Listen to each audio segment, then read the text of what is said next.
Muy buenos días, le damos Good la bienvenida. morning. I would like to welcome you to the panel, The Pandemic as an Opportunity to Educate in and for Solidarity. Yesterday, we had a welcoming session of this seminar by Maria Nieves Tapia, Director of CLAIS. You can watch it on the YouTube channel. We would like to thank you all for joining us through YouTube. And let me remind you that we have interpretation into Spanish, English, and Portuguese. Today with us, we have Juan Esteban Macarray, Dr. Rajesh Tandon, Dr. Lorraine McIlrath, and Maria Rosa Tapia. To begin with this panel, I would like to give the floor to Juan Esteban Valderran. Juan Esteban is a professor of philosophy from the National University of La Plata. He has the postgraduate degrees in political sciences from UNSAM and Flaxo. He was coordinator of the Ethical and Citizenship Education Department of the Curricular Transformation Program at the Ministry of Argentina between 1994 and 1999. And he was also the co-coordinator of the National Priority Schools Program between 2000 and 2001. He is currently program manager of Portuguese Latin America, a philanthropic organization based in Sao Paulo, Brazil, from which he has collaborated with the creation of educational programs in Colombia, such as EducaPaz, and in Peru, Horizontes, and early childhood programs. Welcome, Juan. Thank you, Marianela. And I want to thank the organizers of this conference for giving me once again the opportunity to share with you this space for learning. I haven't been able to participate in the last few editions of the conference, so this time, at least virtually, I'm able to join you in this very interesting experience. I was asked by the organizers to start this panel sharing a few thoughts about some potential lessons learned during the pandemic, lessons that may be relevant for service learning projects within education institutions. I think it is too soon, too early to identify learnings.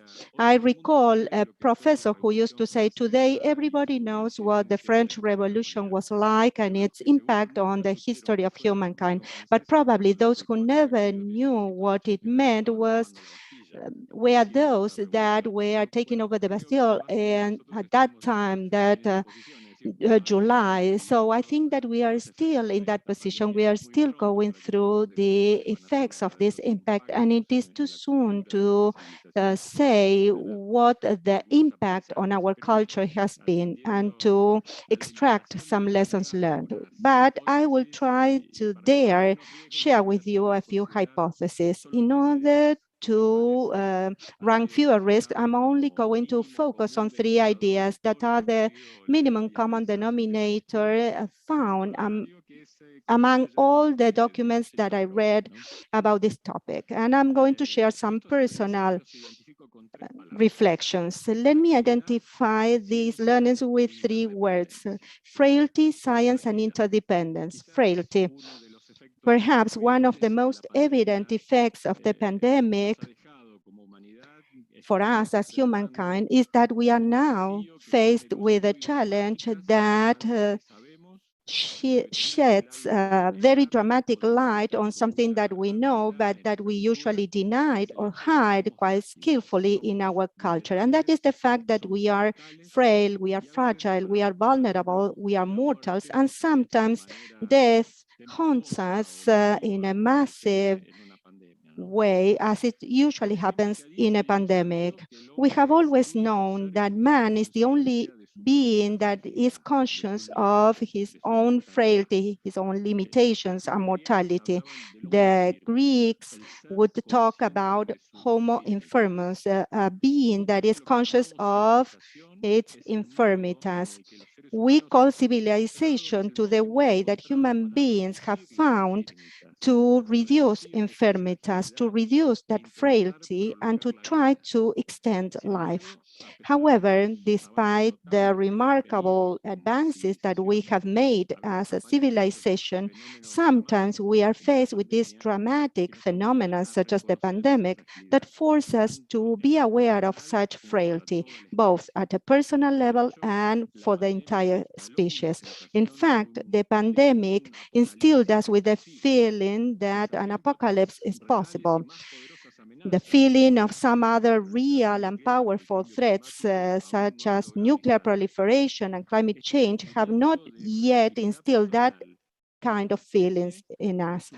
This feeling of personal frailty and frailty as a species is the first cultural impact of the pandemic. But this dramatic frailty feeling is new for a sector of humankind. 50% of the global population, according to data from the World Bank before the pandemic, is living in conditions of poverty. That is, half of the global population do not find anything new in terms of frailty and fight for survival. We may say that the other half of humankind has been forced by the pandemic to feel that frailty in our daily life. The second concept that I want to make reference to is the concept of science. I think that this is one of the notions that has generated a lot of discussion during the pandemic. Knowledge, and in particular scientific knowledge, has always been the main strategy of human beings to deal with frailty, to overcome vulnerability. Also, this time, the immediate response of humankind has been to join all efforts and investments and put them to the service of the development of science to find an exit out of this problem. Perhaps the most epical pages of these times will talk about the efforts of scientists and physicians that use their art and science to give a response to humankind during this crisis. But we have also perceived the ambivalence of science. There are people who put the blame on science for this problem. There are some conspiracy theories about the escape of the virus from a laboratory and more complex hypotheses that indicate that this kind of pandemic is the result of the predatory nature of our scientific and technological civilization. We have also seen arguments about the precariousness of scientific knowledge and the controversial character of its advances, which were the duly proved prevention measures. What could be considered an effective solution? When can we say that a vaccine is duly proven? All these questions have been at the heart of talk shows and family discussions because there was no unanimity in the scientific community, and this led to a lot of uncertainty in the population. And finally, once again, it has become evident that there is a dominant relationship between vested interests on science and technology. In this large global crisis, the main companies in the pharmaceutical sector have achieved almost $87 billion in profits this year, considering that vaccine development and preventive medicines have been a significant part of that. The WHO has just published a report that says that 87% of vaccines have been taken to the richest countries in the world. The low-income countries have received only 0.2% of vaccines. In sub-Saharan Africa, only less than 1% of the population has been vaccinated today. Yes, there is science, but it is precarious, controversial, and there are vested interests related to science. So this cannot be left to its own logic. I think that Nieves referred to the need to supplement scientific knowledge with citizenship education. I recalled the phrase by Pantagruel de Rabelais, "Science without conscience is but the ruin of the soul." So now let me talk about interdependence. Perhaps this is the least evident of all lessons learned during the pandemic, or at least the most controversial ones. Oftentimes, we have used this metaphor that pandemic has shown us that all of us are aboard the same boat and that only together can we find solutions to this serious situation. But I think that this statement is more wishful thinking than a reality. It is true that the pandemic, by its own nature, has made it more evident that how dependent we are from one another. But it is not clear how much of this conscious of interdependence has been matched by the subsequent responsibility among one another and the need for collaboration. And there is a divide in opinions here. There are those who say that there is a prevalence of selfish either individual or collective strategies, and others who say that during this pandemic, humankind has come up with unprecedented forms of collaboration. For instance, this is the first pandemic that has to deal with World Health Organization that beyond its limits tries to coordinate some global collaboration. Selfish behaviors are usually the ones that hit the headlines. There are many people who have not complied with confinement measures, but there are millions of people who have taken extraordinary prevention measures to look after themselves and also to be responsible in terms of public health. It is true that there is this version of the conscience of collaboration that is moving forward, but it is true that we would have had a different result in controlling the pandemic if we had had widespread responsibility and collaboration attitudes. And let me go back to what I said at the beginning, frailty, science, interdependence. We may say that progress has been made in the awareness about these three topics, but there is a critical point where we have not achieved significant advance, and that is in the field of collaboration.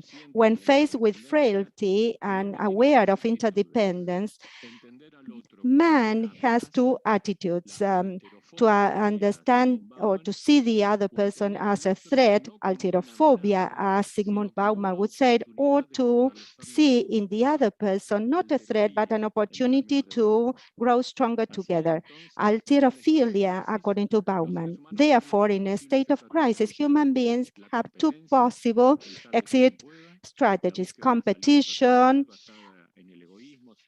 try to save yourself, or every man for himself, or collaboration, the search for a common objective with shared efforts. We know that we are frail and interdependent. We have knowledge and science to overcome our frailty, but we haven't yet become duly aware of the fact that collaboration strategies, especially those that lead to a win-win situation, are more intelligent and effective than the zero-sum competition. This is the central thesis of Roger Bregman's work in his recently published piece, Humankind, A Hopeful History. He refers to a long series of critical events in the history of humankind that had been overcome precisely thanks to collaboration efforts. The history of civilization could be understood as a big learning process about the value of collaboration. This thesis was already shared by Yuval Harari, who had already said that sapiens had prevailed over the Neanderthals precisely because of their ability to collaborate. And this is also the thesis of other authors in different theoretical positions, such as Ian Elster with the analytical Marxism, for whom collaboration is the foundation of societies, or Pierre Levy in the theory of communication, for whom collaboration builds what he calls collective intelligence, or from behavioral economics and rational choice theories. These leads me to think that we are witnessing what Thomas Kuhn would call the emergence of a paradigm of collaboration. And the more time we take to make this paradigm widespread and imposed in our institutions and our economic, political, and cultural systems, the more frail we will be and the more risk we will face for survival. Therefore, thinking about a headline for this presentation, I thought one along the lines of Shakespeare: to collaborate or not to collaborate? That is the question. But now, what are the greatest difficulties to instill this paradigm of collaboration? Well, undoubtedly, ignoring what I have just described is still an important factor, but I think that that can be overcome with more determined knowledge and dissemination action, especially through educational institutions. Now, let me refer to a more profound difficulty, which I think that is quite relevant for service learning. This is what some authors call, in an opportunistic way, the immunity to change. Let me explain myself.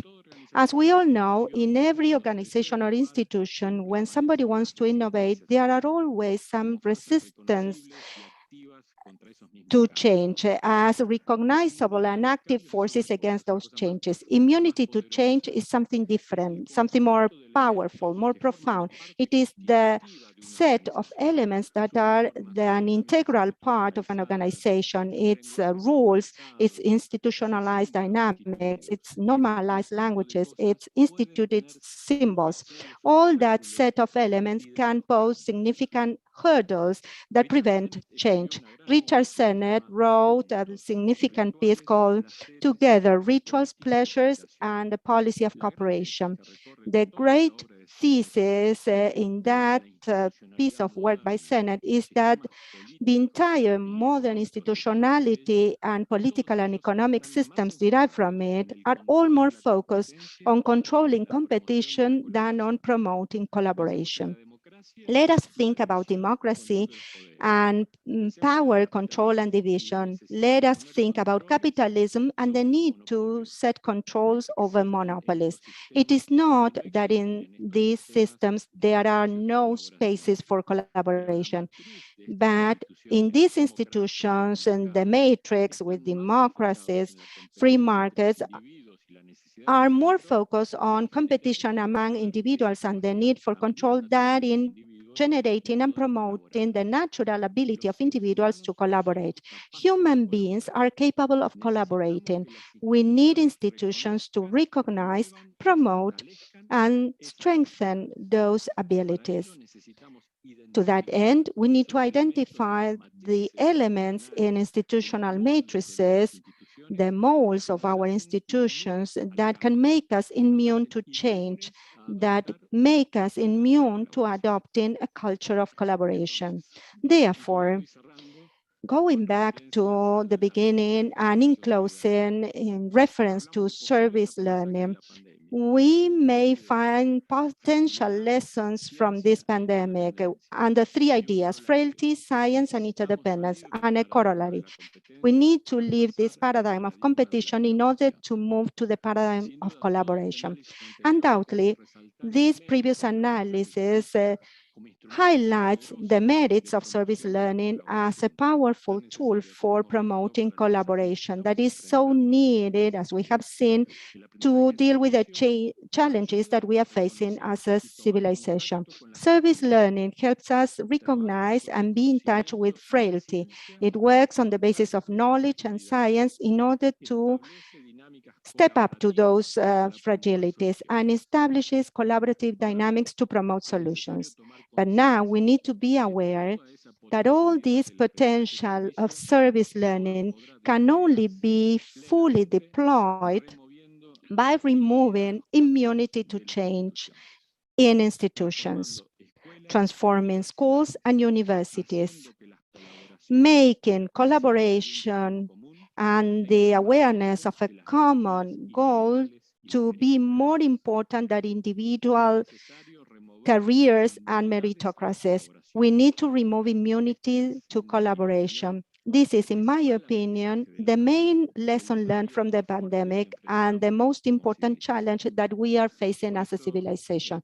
That is why I would like to conclude by reiterating my appreciation for this invitation. It is very inspiring for me to be part of this international collaborative community that is leading this important cause. Thank you. Thank you so much, Juan Esteban. That was very interesting, some provoking thoughts that you have shared. Now we're going to share the presentation by Dr. Rashesh Tandon. He is an international acclaimed leader and practitioner of participatory research and development, internationally acclaimed. He's founder, president of Participatory Research in Asia, a global center for participatory research and training since 1982. He's also co-chair of the UNESCO Chair on Community-Based Research and Social Responsibility in Higher Education since 2012. El doctor Tandon también dirige. Dr. Tandon also leads the Forum for Indian Development Corporation as its chairperson. He's also a chairperson and participated in numerous expert committees of Government of India, Commonwealth, UN, and the World Bank. In 2015, the Indian Adult Education Association awarded Dr. Tandon the Nehru Literacy Award. For his distinguished work on gender issues, the Government of India honored him with a prestigious award in social justice in March 2007. The University of Victoria, Canada, awarded him the degree of Doctor of Law, honoris causa, in June 2008. He is the first Indian to be inducted to the International Adult and Continuing Education Hall of Fame, class of 2011, and in the Academy of Engagement Scholarship in 2019. Welcome, Dr. Rashesh. Thank you very much. First of all, namaskar and good evening from New Delhi. It is evening here while you are enjoying the conversation in the morning. Thank you very much for inviting me to share my experiences and perspectives on this important conversation. I have been looking after the various presentations of classes over these years and have enjoyed working together with Nives, Tapia, and one day I wish to see you in Buenos Aires face to face. First of all, I need to tell you that the pandemic has caused enormous impacts in India and South Asia. You may have been reading some reports, but as far as educational institutions are concerned, they were shut down on March 15, 2020, and have yet to open. It has been 18 months, literally, since neither high schools, primary schools, or universities and colleges have started functioning face-to-face. There have been some attempts to open the campus, but it is not yet functional. So you can imagine what this has done to students of all age groups. When the pandemic began, only 24% of India's population and household had access to internet, which means 3/4 of the household did not have access to online learning possibility. These are the rural and indigenous communities, but also poorer urban informal settlements. Staying at home and continuing to learn online for 18 months, moving from one class to another, trying to finish your exams online, or being promoted without assessment have caused and continues to cause enormous mental stress to young people. India, as you know, is a young demographics. Nearly 70% of our population is below the age of 35. By next year, we will be the largest youth population ever on earth. And therefore, the impact on young people in India, in Nepal, in Bangladesh continues to be enormous. Yet, opportunities to demonstrate solidarity and collaboration, as Juan was mentioning, have been taken up by young people. And I'll give you some examples. As soon as the pandemic began, we have been in Priya running a program called Youth for Democracy. Youth for Democracy program looks at democracy in everyday life, not political democracy or voting, but everyday life. What it means is respect for different points of view, dress, language, ethnicity, gender, food habits. How do you learn to work with different perspectives, opinions, and negotiate agreements? So this program had started before the lockdown happened, and the program requires all the fellows who are enrolled in it to do a field project where they select a topic and they work with the community on some issue. Primary education, climate issue, cleanliness, water supply, functional literacy, financial inclusion, whatever. And these young people decided to continue their project despite lockdown, but change their projects to look around their own, wherever they were living. Most of them had left campuses, gone back to their homes, and they started looking at communities around their homes. They changed the design of the project, and some of them began to communicate information about preventive healthcare measures to those who were not equipped in English language or digital technology.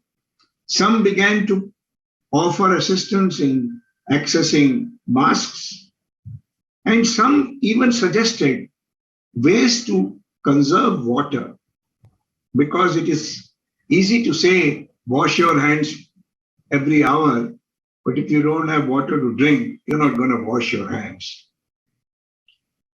It is easy to say stay at home, but if 11 people live in 200 square feet room, maybe they are safer outside on the street or in a park than at home. So these young people converted their projects into some meaningful support activity to the communities around them. And we have now received their reports, and they've done some fantastic job. Of course, we continue to support them online, but the initiative came from them. The second example I want to give you is that you may have seen last summer photographs of millions of migrant workers walking on foot from big cities like Mumbai and Delhi and Bangalore to their homes after the shutdown began. These migrant workers, mostly men, young men, sometimes families with kids, lost their job. They were mostly working on daily wages in informal workplaces, and they began to go home because they had no hope to survive in the cities. These migrant workers, when they started returning to their homes in their villages, their homes in villages and small towns, their own family and neighbors started telling them not to come because everybody was scared and afraid of the infection.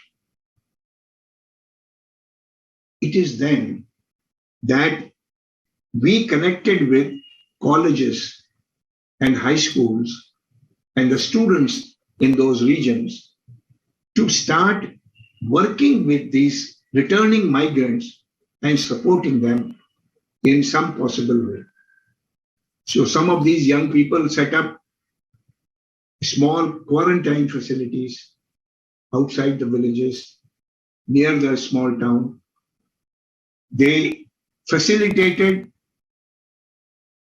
providing them access to food, and water, but they also engaged with government agencies to send them information about migrants and their families. This is because database about migrants and composition of their families and nature of work and livelihood was not readily available with government officials. And this they did spontaneously. It is not something for which they may get credit in their academic work, but it demonstrated their commitment to social solidarity and community engagement. In Priya, we have been working with domestic workers. They are called maids sometimes. These women provide cleaning, cooking, babysitting, care for the elderly, washing services to middle-class homes. And most middle class, when the pandemic and lockdown began, stopped them from coming homes and also stopped paying them their wages. So we sent out in Priya a request for interns and volunteers, and we received a large number of young people as volunteers who wanted to support domestic workers. These young people conducted surveys, telephone surveys, WhatsApp surveys in multiple languages, because most domestic workers are migrants. They don't speak Hindi or English. They speak Bengali, Tamil, Telugu, all the different languages spoken in the subcontinent. And through those surveys, they were able to compile information about the needs of these households and put it out in public domain through the media, saying that the problems domestic workers are facing are enormous and need attention. And through that, we were able to then mobilize volunteers and support to provide relief to nearly 6,000 households of domestic workers, 6,000 families in the months of April, May, and June this year. We could only offer a certificate of recognition to these young people, but we have seen in their efforts a sense of spontaneity and a willingness to engage with society on issues that matter. Now, in my UNESCO chair hat, I must share with you very quickly two very important initiatives where all of you should engage. The first initiative is UNESCO General Conference this year in November in Paris is going to approve a recommendation for all member states on open science. Open science recommendation is going to be a very inclusive and very progressive recommendation. It is not just the Western science that it talks about. It is not just open access to data among scientists. It is talking about openness of science to different epistemologies, different knowledge systems, including experiential and indigenous knowledge systems. And knowing Latin America and many parts of the world where indigenous knowledge systems are so strong, I appeal to you to learn about what these recommendations are, engage as professionals, working to democratize knowledge and make science accessible, not just to scientists, but to practitioners, communities, and not just one-way access to science, but also mutually shared learning. The second very important development coming next year is the third World Conference on Higher Education of UNESCO. It was scheduled for this year. Next year in May, it will be held in Barcelona, and it will be obviously a hybrid model. But in that conference, there are three themes which are of direct relevance to the conversation in this international gathering.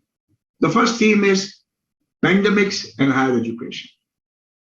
And it is not just about theories of pandemics and theories of higher education. It's about contribution of higher education institutions as public institutions, as part of society, in dealing with the post-pandemic recovery and preparing societies to become resilient.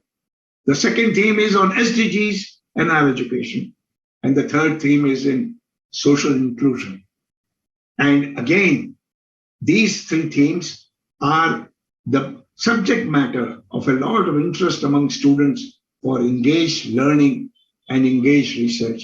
And I hope you will all find a way to connect with these opportunities and not just have deliberations among yourselves, but also with your ministries of education and contribute to development of debates in preparation for these two events. I want to thank you all for being patient with my English, which is a British colonial heritage. I wish I could say, ¿Cómo estás? Thank you.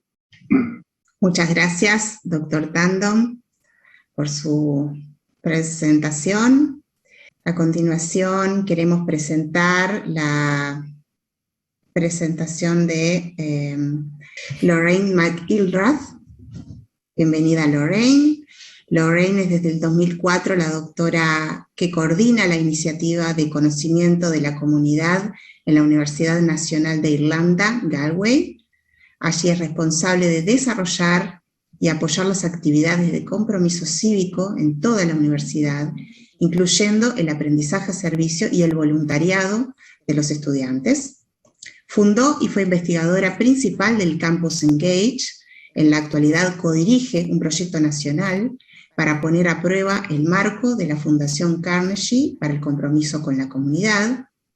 Es socia fundadora de un proyecto de 9 universidades, financiado por el programa Tempus, para apoyar la introducción del aprendizaje a servicio en 5 universidades de Jordania y Líbano. Este proyecto es denominado Tawasol. En 2014 fue elegida como miembro del comité directivo de la red Talwars. Ha codirigido el proyecto Europe Engage en colaboración con la Universidad Autónoma de Madrid. Lorraine ha publicado sobre el amplio tema del compromiso cívico y la educación superior en libros y revistas, y es coeditora de varios libros sobre la temática. Bienvenida, Lorraine, a este espacio. Thank you so much. Can everybody hear me okay and see my presentation? Delighted to be with you for the 24th, my goodness, what a long legacy international conference on service learning. And I hope to maybe join you in Buenos Aires, Argentina at some stage. My thanks to Nieves for inviting me to be here today. I guess I was very taken with what Juan and Rajesh had to say within both their presentations, the idea of fragility and frailty at this time, and maybe the need to think about the context of community, during this pandemic, because I think the nature of vulnerability and fragility has changed, and our ideas of communities at risk have also changed as well.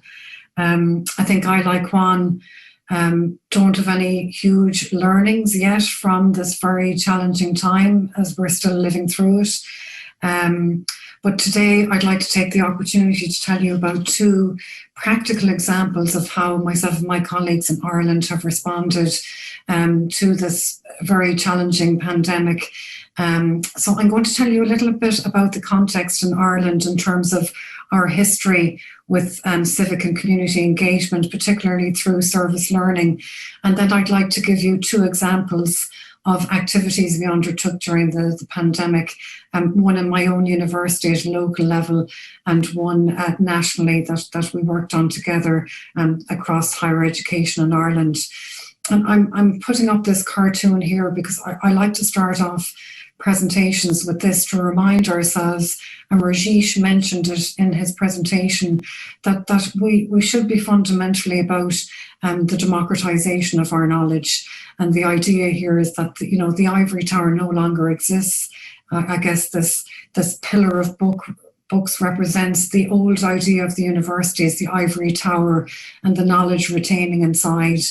certainly within the context of Ireland, I think the public role of higher education and the public good role of higher education has become more and more evident.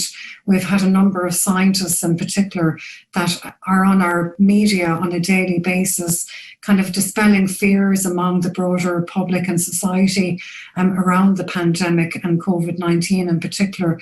So I think the voice of academia has never been so democratized, if you like, during this global pandemic, and maybe kind of helping people to be more tranquil in terms of their fears around the pandemic. So Dr. Luke Kelly, Professor Luke Kelly in Trinity College Dublin, if you'd like to Google him, he's been one of the leading voices in Ireland around mitigating a number of fears among the general population. Maybe just to mention that our formal history with civic engagement and community engagement in Ireland started during a very challenging time also within our history. And it was a time where we were going through an economic boom that we called the Celtic Tiger. I guess historically Ireland has been a country that's been colonised and has been impoverished, maybe culturally as well as economically. But in the early 1990s, we went through this economic boom. And a result of that was that levels of social capital were perceived as declining. So a number of universities and higher education institutions started to create infrastructure and programs to connect students to community and society with the idea of redressing levels and increasing levels of social capital and giving students pathways to become engaged and active citizens. I guess we saw this as a maturing opportunity for students and giving them a chance to have an opportunity to learn outside as well as inside of the classroom. This man in particular, Chuck Feeney, he was Irish-American. He invested in my university and gave us an endowment to establish my centre, which is called the Community Knowledge Initiative. And this happened in 2004. So since that time, we've been creating pathways to connect students and academics to community and society, with service learning being one particular pathway. And I guess over that time, we've developed a number of service learning programs within the curriculum to engage student learning and to give students an opportunity to, I suppose, democratise their own knowledge, but also take knowledge from the community and society. We have had a module running in third year, occupational therapy, engaging 65 students every year. But because of COVID-19, the students were no longer in a position to offer an occupational therapy service to different community-based organisations within the city and county. So this year, my colleagues, Dr. Hazel Killeen and Sinead Hines, decided to do something different. And this was around working with people who were told to isolate and cocoon in their homes during this period. So the students, in partnership with community partners, as well as their engagement with the academic literature, decided to build boxes for those individuals in community and society who were most marginalised. Now these boxes, I'll come on to this photo, were built specifically in mind for people in the community to engage them in a number of activities that might dispel isolation and loneliness. So the aim of the Build a Box was to reach out to isolated subgroups in society during the pandemic, particularly older people, women in direct provision, so that's women asylum seekers, children with additional needs, and women who presented as homeless. The initiative was funded by my unit and local businesses. The idea was for students to focus on box content individually, managing a budget of €30 per box. They were considered 20 items, and then they had to pick their final 10 to put into the box. Each item was carefully selected for its evidence base as an intervention, informed by specialist knowledge coming from community partners, as well as feedback from service users. And the boxes were then individually delivered to people within the community. In terms of student knowledge or impact, I guess it gave students an opportunity to think reflexively about balancing their course knowledge and life experience with engagement from the community. They followed up with the community members to see how the items were received, and research is ongoing now as to the impact of each box and each person. And for example, older people who received boxes received items such as bird feeder, bird identifier books, seed compost, and flowers that would allow them to build their own flower pot in the outside. So that was a very successful initiative, both for the students and for the community partners. The second initiative I'd like to bring your attention to is a national capacity building programme. So myself and 5 colleagues nationally came together through our national network Campus Engage to create a new online open course in community engaged learning or service learning. So it was developed in the first lockdown in the spring 2020, and it was delivered in, I guess, the 4th lockdown in February 2021 to 40 staff throughout higher education in Ireland. The idea was behind it was to give academics an opportunity to focus on how they might upskill in community engaged learning and develop new course curricula for their degree at both undergraduate and postgraduate levels. So it was a 6-week course. Week 1 focused on kind of introduction and rationale. Week 2 was all about community partnerships and developing community partnerships. Week 3 was about curriculum design and embedding community engaged learning in the curriculum. Week 4 was about preparing, supporting and engaging students. And week 5 focused specifically on how you assess community engaged learning or service learning. Week 6 then was about claiming your digital badge. So all 40 participants, if they engaged in the online content, did their reading and engaged as a triad group. We split them into groups of 3 and 4, then went on to receive a digital badge. And I guess the idea behind this course is that each participant walked away with a skeleton or a blueprint of an actual module that they can embed in their academic degree programs. It engaged 40 staff from across the higher education sector in Ireland, and I guess worked on those kind of interdependence dimensions that Juan was talking about earlier on. So, you know, higher education in Ireland, as in most countries, tends to be competitive in nature, but this online course allowed academics to come together across divisional and institutional boundaries to work together on embedding courses within their own curriculum. We now have a team of facilitators who plan in the autumn again to roll out the courses roll out this particular course within their own academic institutions. So we're trying to create this kind of cascading effect. And I suppose if we didn't have the pandemic, we wouldn't have built this course. We evaluated the course soon after delivery, and what we found out was that people were very excited about engaging in this online course as they felt very isolated during the time of the global pandemic. I guess within the context of Ireland, we are very fortunate in that we have a national strategy. So we have a national policy for community and civic engagement, the National Strategy of Higher Education to 2030. So engagement with wider society is seen as one of 3 interconnected roles and functions of higher education. Now, engagement is described very broadly in terms of engagement with business and industry, but also with the civic life of community, with public policy and practice. So there's a strong emphasis on higher education and within our staff to create different opportunities including service or community engaged learning within higher education in Ireland.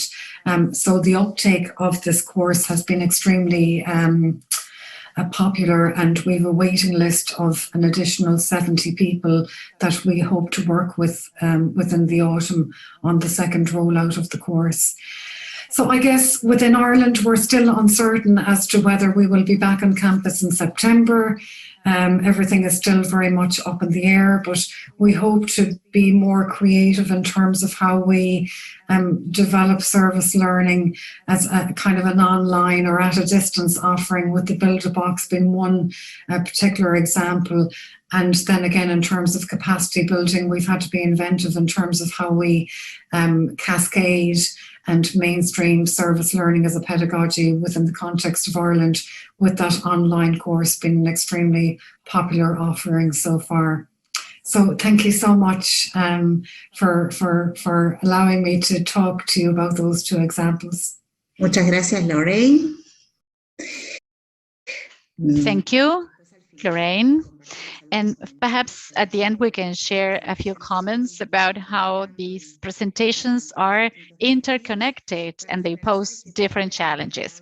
And now we are going to pass the floor to Maria Rosa Tapia. Welcome. She has a degree in education. She's a designer of educational technology from San Diego University. She's a specialist magister in educational technology from the University of Buenos Aires. She's a member of CLICE since its foundation in 2002. She was the coordinator of the program for youth volunteers for the Americas, Paso Joven. She taught courses and workshops in service learning for education institutions and social organizations in Latin America and the Caribbean, the US, Spain, Bosnia-Herzegovina, and Kenya. Currently, she is the coordinator of higher education at CLICE and of the service learning program in Catholic higher education, Uniservitate. She is also responsible for teacher training in social educational practices at the Secretariat of Academic Affairs of the University of Buenos Aires. Welcome, Maria Rosa. Thank you, Marianela.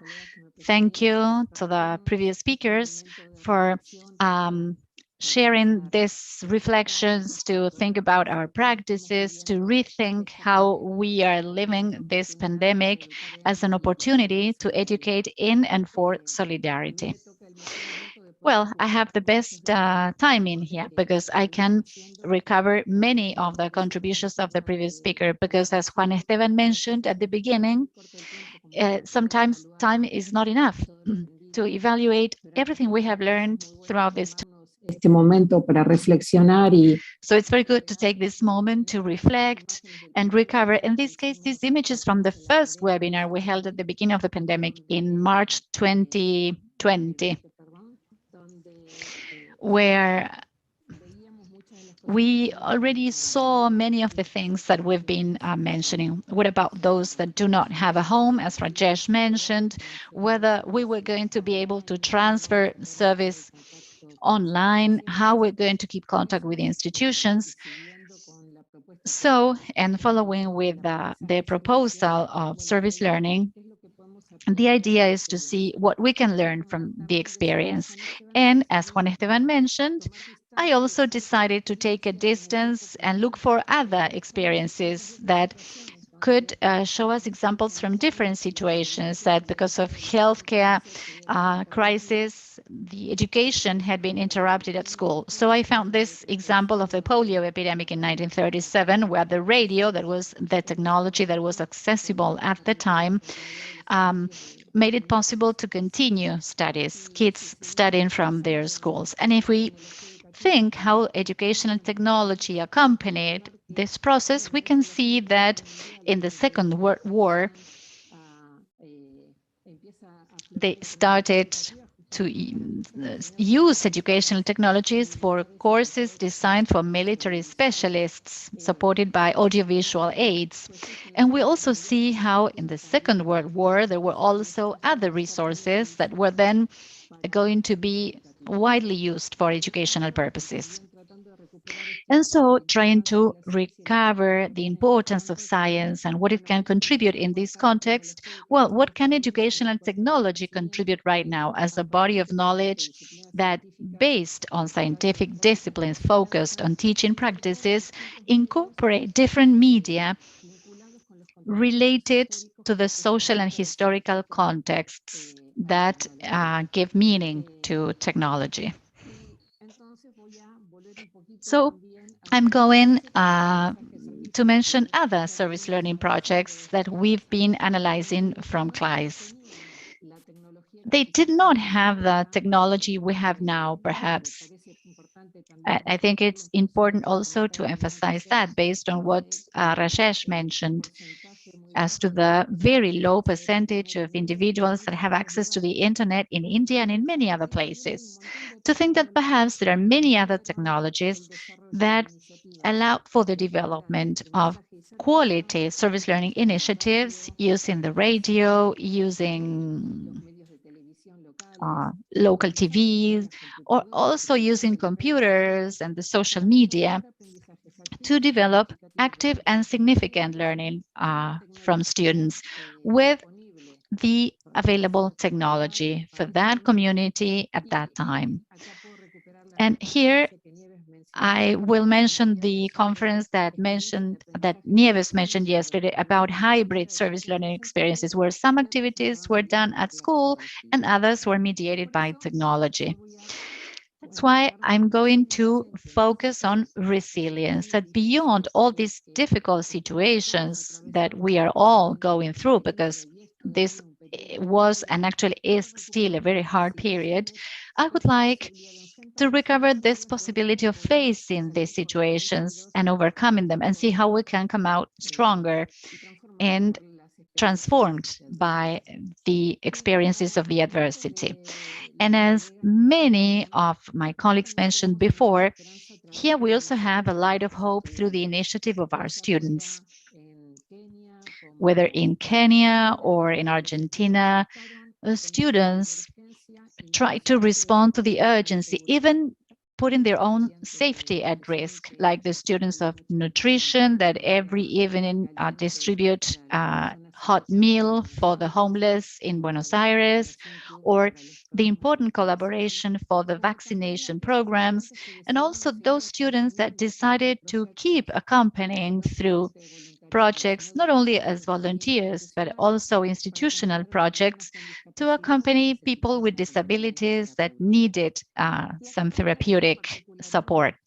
And here there's a particular feature as to how technology is involved in this process because of the ability of disseminating. As we saw that Babel Tower that Lorraine mentioned at the beginning, now the youth also have access to media that made it possible to have access to all this digital evidence of what they are doing, to give visibility and share in the first person what they are experiencing. And not only the actions that they conducted face to face during this period, we also saw a lot of experiences that were developed from virtual contexts. And the students, whether in India, in Argentina, in different levels of education, they could provide legal advice to those in need from the School of Social Sciences, or in India, a song to accompany a vaccination campaign and promote people coming to be vaccinated, or the production of messages in sign language. The students of psychopedagogy of the University of San Isidro decided to learn that language specifically to be in closer contact with those in need, or the children that in Spain with their 3D printers making this ear guards with messages and encouraging words. So we could see that service learning, again, is not just a theory that comes down to people, but it comes out of the initiative of people. And based on these initiatives, it's essential to revise them through reflection in order to turn them into initiatives that can be replicated. And for that, we also need teachers that can use this opportunity precisely to turn these initiatives into significant learning experiences. If we think of the projects that were already in progress, well, this is an exercise we did on several occasions during this pandemic. We identified what things could still be done despite the pandemic, like these works in school gardens and in the open air. Other activities, unfortunately, could not be held, like those that used to pay recreational visits to hospitals. But there were many actions that were possible, even turning these visits into virtual meetings, as the ones that these students from the Autonomous University of Madrid organized. And this is a quote from a teacher from the University of Buenos Aires.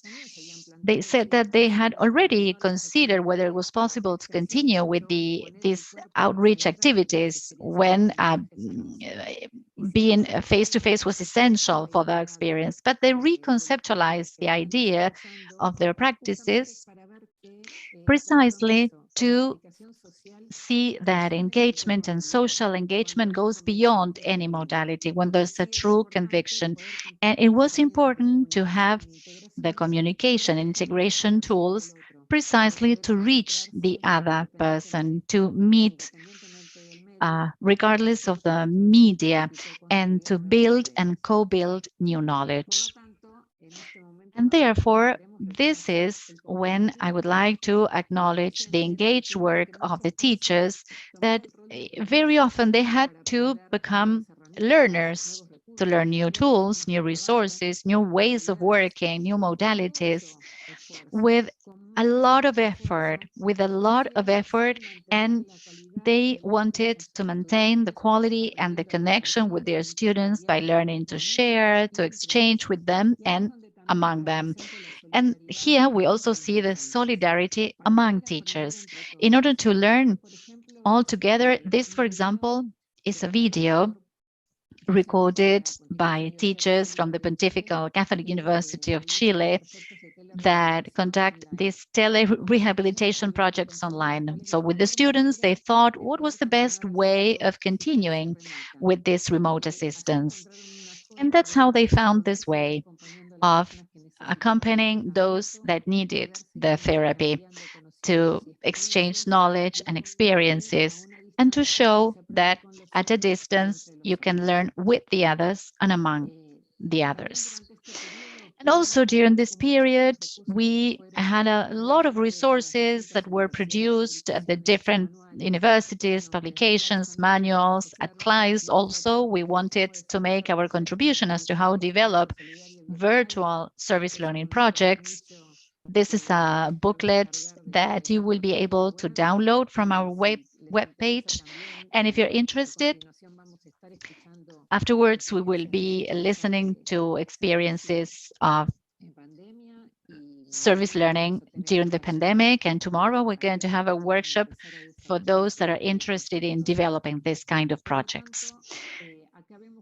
Therefore, here we see that there's a new educational technology that we can call an environmental educational technology intended to select, process, administer, connect, share, recover, recycle our practices, not forgetting what we've been doing, but rethinking how we can open them up again to a context that is much wider than the one we've been working on so far.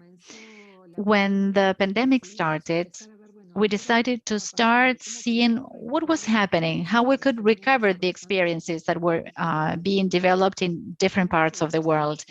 And we learned a lot.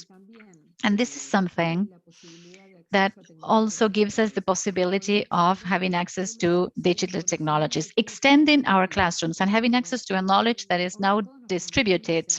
Now we are all experts on vaccines, on research, because of the possibility of having access to information that is distributed in the networks, across the web, and learning at all times and in any place. Collaborative networks were created. This map, for instance, here you're going to see a lot of dots in Spain, for instance. Well, the Spanish Service Learning Network was very active, and immediately they disseminated the link to this map that you can also find in the CLI's webpage to keep adding all the experiences that were being developed during the pandemic. And then from initiatives that were perhaps very local, for example, the projects that were developed in the Moraleja project in Spain, and that rapidly was replicated in other locations. And then also those local initiatives, through technology, they were easily disseminated. And in this tension between local and global, it's also interesting to rethink, well, what is our context of intervention today? Because on the one hand, our context of intervention is sometimes very limited because of the impossibility of participating, of going out to the field. And we are in full lockdown. But however, there are many tools now that allow us to have access to information, to know about the reality of the communities, whether through geolocation, by identifying new tools, new communication tools to keep in touch, and achieve this empathy, this listening of what the other is going through despite the lockdown and despite the physical distance. And from there, keep thinking on possible opportunities for collaborative work. And also the possibility that came out during this period of thinking how we can keep adding different resources, different proposals, innovations to strengthen learning. These images, for instance, these are from an experience developed at the social service of the TEC in Monterrey. There they used technology related to virtual reality, 360 recordings, augmented reality to promote an immersive learning. And through this video, you can walk with a student that lives in the periphery of Monterrey along her way to the school to get to know through information that is presented in this video that you can see in 360 what the community is like.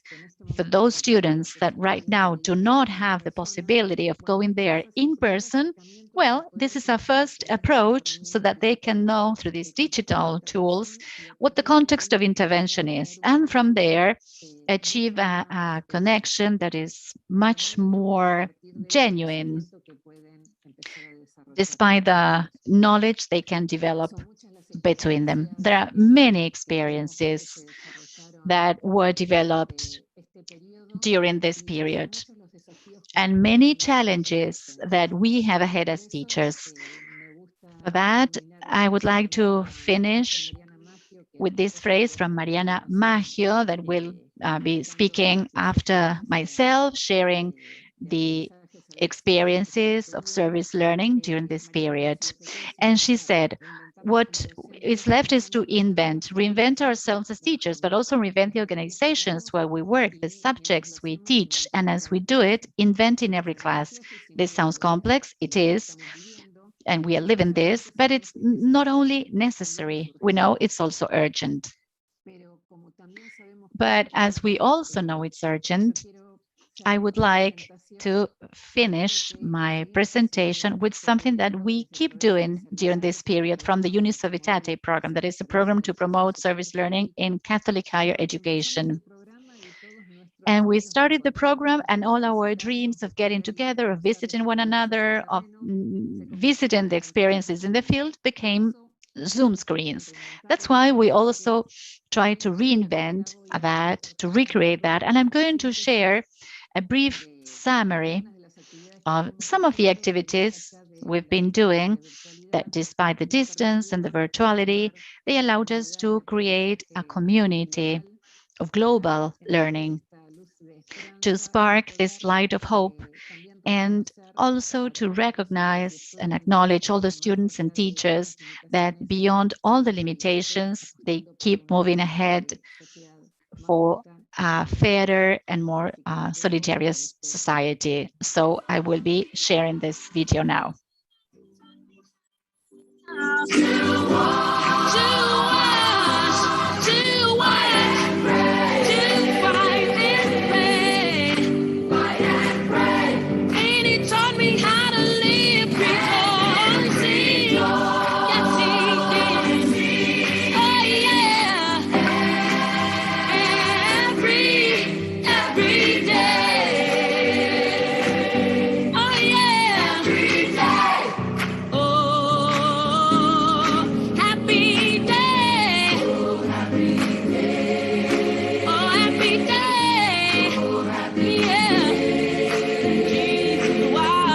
Hablar de una cultura de encuentro significa que comienzo con To speak of a culture of encounter means that as a people, we are passionate about trying to find each other, to seek points of control, build bridges, and project something that includes us all. Thank you so much.